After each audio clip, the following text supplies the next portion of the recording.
Hello সবাই, আজকের ভিডিওতে আমরা Mona Kamiya in the evening এর ৫ নম্বর এপিসোড দেখব।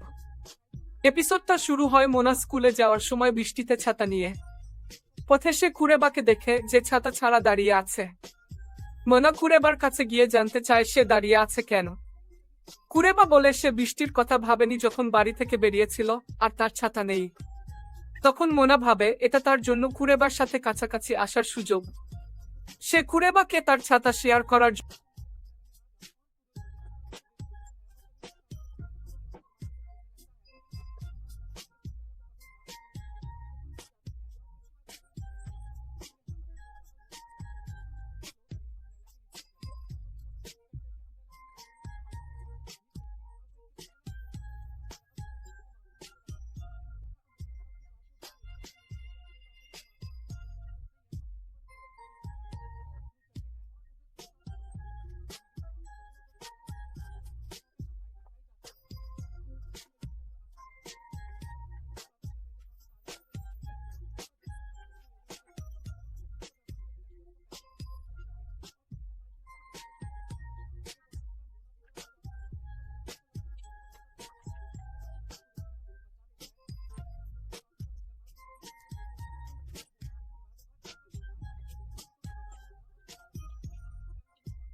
মোনা মেনে নেয় যে তার হস্তক্ষেপ করা ভুল ছিল।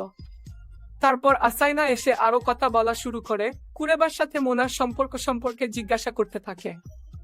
এই প্রশ্নগুলো শুনে মোনা হতবাক হয়ে যায় এবং যে কোনো রোমান্টিক জড়িততা অস্বীকার করে, বলে যে তারা শুধুমাত্র ক্লাসমেট। আসাই তাদের সম্পর্ক বুঝে জিজ্ঞেস করে কেন তারা একসাথে একটা ছাতার নিচে জিমে এসেছে, ইঙ্গিত করে যে ক্লাসমেটদের জন্য এটা অস্বাভাবিক।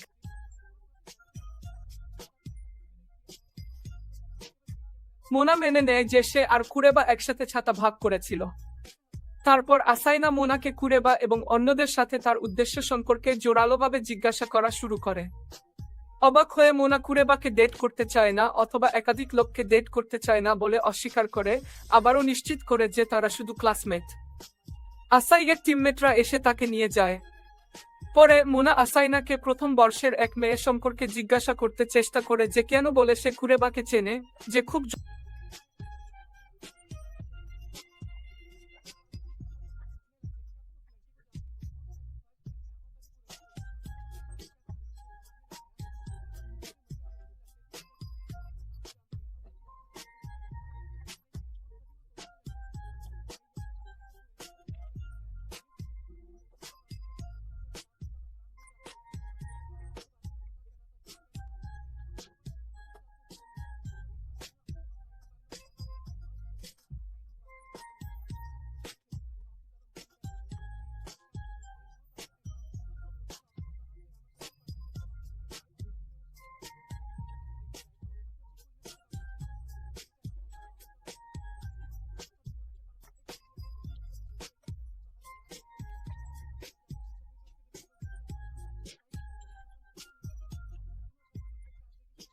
মোনা পরিস্থিতি নিয়ে অনেক ভাবছিল। যখন সে বাইরে যায় তাকে দেখতে পেয়ে আশাই তাকে ডাকেনি, এটা জেনে সে অবাক হয়। মোনা জিজ্ঞাসা করে, তুমি এখানে আসতে বললে কেন? তারা উত্তর দেয় যে তাদের আগের কথোপকথন শেষ হয়নি। মোনা উত্তর দিতে যাবে এমন সময় কুরেবা উপস্থিত হয়। আসাইনা কুরেবাকে দেখে প্রবলভাবে লজ্জা পায় এবং একটা মূর্তির মতো নীরব হয়ে যায়। এটা মোনার সন্দেহকে নিশ্চিত করে। কুরেবা আশাইকে প্রশংসা করে বলে, তুমি সেই মেয়ে যে বাস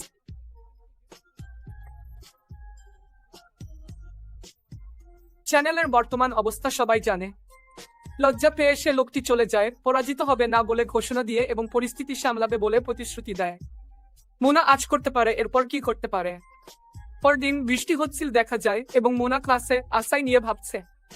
বাইরে তাকিয়ে মোনা আশাইকে দেখে এবং সে যা দেখছে তা নিয়ে চিন্তা করে।